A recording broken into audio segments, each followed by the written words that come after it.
Good morning, Claire here in the Pacific Northwest, Puget Sound area, grow zone 8B, and I'm coming to you on a Sunday morning. It is rainy, drizzly, overcast, just kind of yucky outside. Um, Definitely chilly. But that's okay because the hot days are coming soon. Next week we should be having temperatures in like the 80s, which is so bizarre after living so long in like the chilly coldness. So summer's coming, you guys. And with that being said, I showed y'all last week an area that I had wanted to turn into a functional garden space. And I'm happy to say that this week that I did. So I want to show you guys that and some other little surprises and things that we worked on this week, as well as what is coming alive in the garden and some things that are going to go. So come along with me and we'll take a look at it together. Okay, you guys might not be able to tell, but this was my tulip. And all the flower petals have come off. And they say when they're starting to go, you should go ahead and clip off the tops so that all the energy that the plant collects from like the sun and all that stuff that would normally go into the flower can start going down into the bulb. So I'm going to cut off the tops of these. Oops. And then also the tops of my daffodils that have definitely, turned over for the year. And I'm gonna go ahead and do that to the rest. But while I'm here, I wanted to highlight this giant allium. So I don't know if you can see, but they progressively get taller and taller, and there's the tallest one right there. And what's really cool is that I'm pretty sure that these have grown significantly from last week. So I'm going to get a tape measure actually, and I'm going to tape measure these to measure the growth between this week and that next week. All right, so I am going to measure this first one. It is about 32 inches. I'm going to go over here and measure these other ones because they're a lot taller. Okay, and this one is about 36 inches, maybe about 35. We'll say 35. And this one is about 40 inches. So we'll come back and we will see how tall they have grown between now and next week.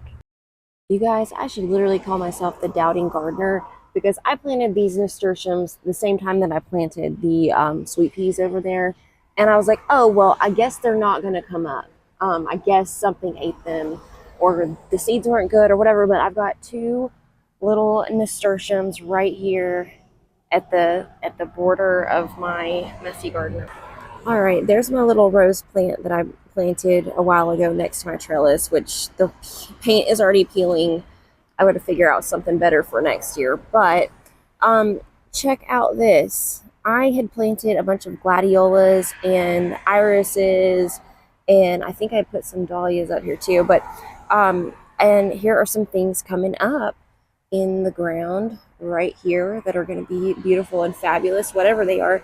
Here are some more little sprouts. I feel like the way that they're kind of growing out and sprouting that I maybe didn't plant them quite as deep as I should have, but we'll see. So last week I told you guys that I might have some roses opening up this week, which I don't. But look, her little the green things that kind of cover up into this little point, they're opening up. So any day now. And then back here on this underside, I see some little kind of pinkish looking petals this is not focusing, but trying to break through. So next week, I feel like I might have one or two of these open. We'll see. I thought I would show you guys my grow light area and the plants that are growing in here.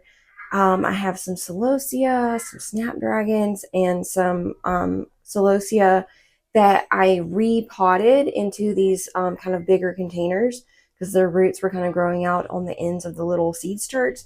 And so many of them germinated that I ended up with way more than I needed, of course. But, and I did the same thing over here for some stock, some white stock, and some milkweed variety. And I had a lot of this particular variety of milkweed propagate or germinate. And so I am excited about that because my first set of milkweed that I tried to plant completely just died. And then I have here a few bells of Ireland. Not many of them germinated, but these did, and they have really long roots. So I put them in a bigger pot, and then I put some columbine and some green amni,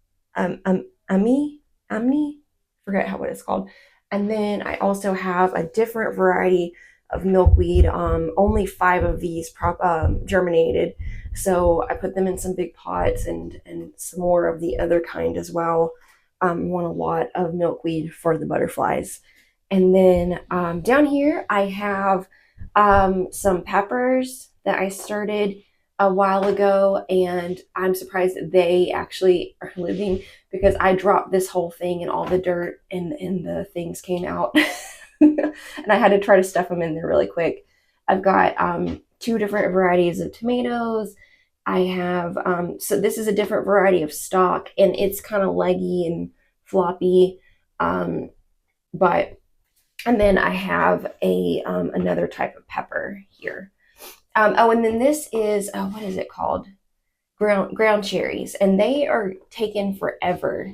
They're like, there's just finally like a second leaf, but I started these on in March 26th, and so they're, a whole month later, this is all that's happened, but they're still alive. Oh, and here's something funny. In my grow area, there is little mushrooms starting in a few of my little seed starts here that I started with the newspaper. So that's kind of funny that there's some fungi in here. All right, you guys, here's a quick peek of the pea trellis, and what I'm actually going to do in these naked spots, I'm going to put some beans in here, so I have some peas and beans. And check out this guy. Last week, I think he had not quite made it to the 3rd rung, and here he is working on getting up to the 4th rung.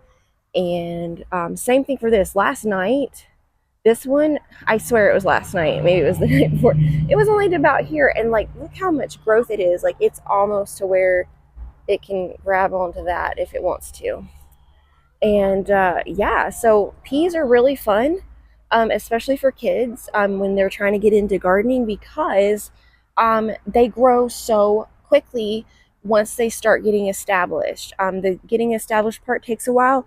Like, once they start going, they just really go, and it's exciting to watch.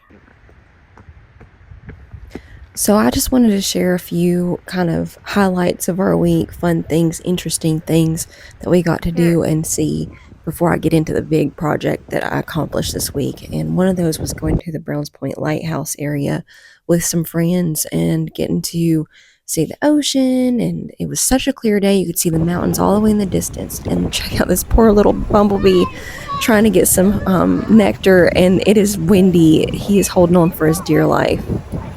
And I hope he got some. The water is still super freaking cold, which it always is, no matter if it's like 9 million degrees outside. But we found a lot of beautiful rocks and a few seashells and a few treasures, and just really got to enjoy looking at the water. Going to the beach is definitely a lot different down here than it is for my Gulf Coast friends and family. I got to see this gorgeous bald eagle pretty close up when we were at horse riding lessons this week. It was had started to rain and actually hailed a little bit while we were riding horses, and so I think he just wanted to take a break from flying for a little bit. Surprise of the day, somebody's python or boa must have escaped, and it got obviously run over, poor thing. Oh, bless its heart. I've been talking about clearing out this area for a while now, and I was able to just get on to work and start doing it.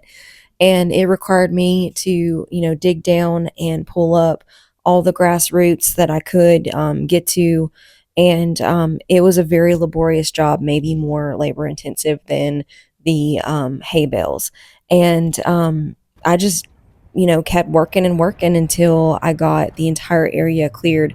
But in the process, I found a lot of glass pieces, some silverware, a fork, a knife, some old toys, an old frisbee, and lots of goodies. So anyway, this was a fun little excavation project. Once I got it all dug up, I had an idea to use a bunch of old unedible eggs that I didn't know what to do with. And so I figured I would just throw them into the dirt here and kind of incorporate it in. And see what happens. Because, I don't want to waste them, but my chickens lay an incredible amount of eggs. They are actually heavy egg layers. And, you think you need six of them. You really don't. You want six of them, but Lord, I literally eat eggs every single day, and I'm still have hundreds of eggs that I cannot eat. Oh, side note, I forgot that my chickens can see me doing this, and they're actually acting a little concerned. They're like, girl, I know you are not throwing our little unborn babies on the ground that we worked so hard to make for you. I feel really guilty right now, actually. They are not loving what they're seeing. The reason why I decided to use the eggs and to kind of incorporate it into the earth is to put nutrients in the ground. So the eggshells themselves have a lot of calcium. The whites and the egg yolks have a lot of vitamins and minerals and things that the earth needs. Now, this might be an excessive amount in here, but this is actually a fairly large space. And so we'll just kind of see what happens. I googled to see if it was good or bad for earthworms to have this in the soil, and it said it was fine. That's what Google said, so I'm gonna trust it. And hopefully it does good, and hopefully if it doesn't do any good, hopefully it doesn't do any harm.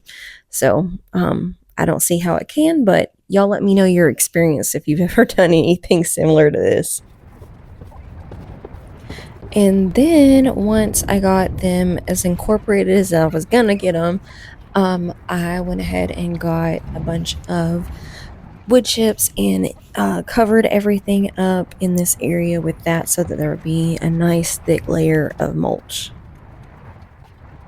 And at this point, I had been working since about 8 in the morning, and it was about 5 o'clock in the afternoon. At this point, I was just so relieved to be done.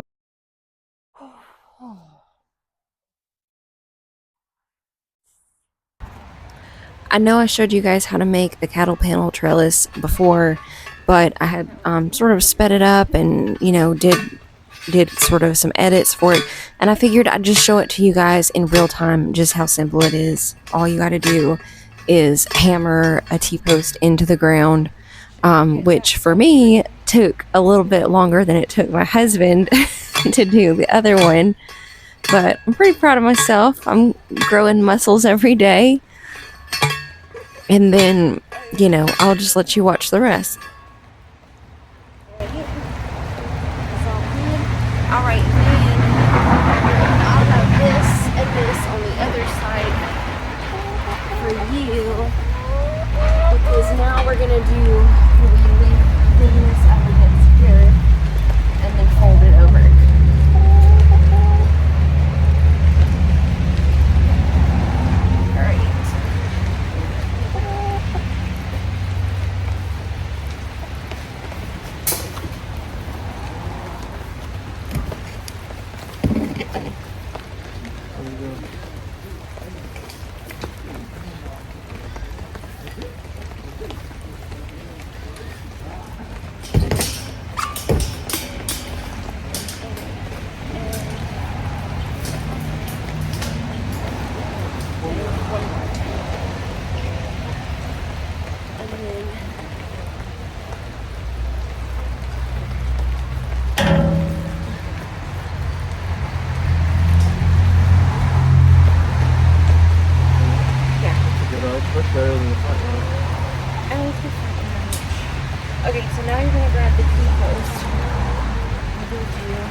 Can't see that.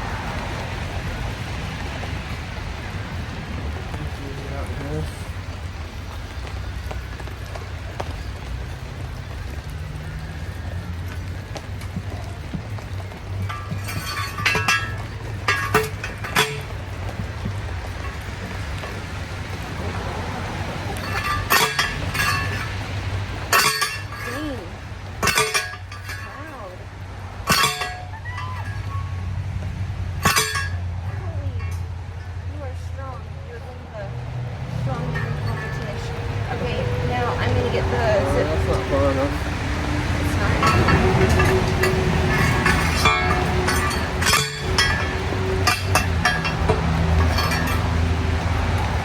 That looks better.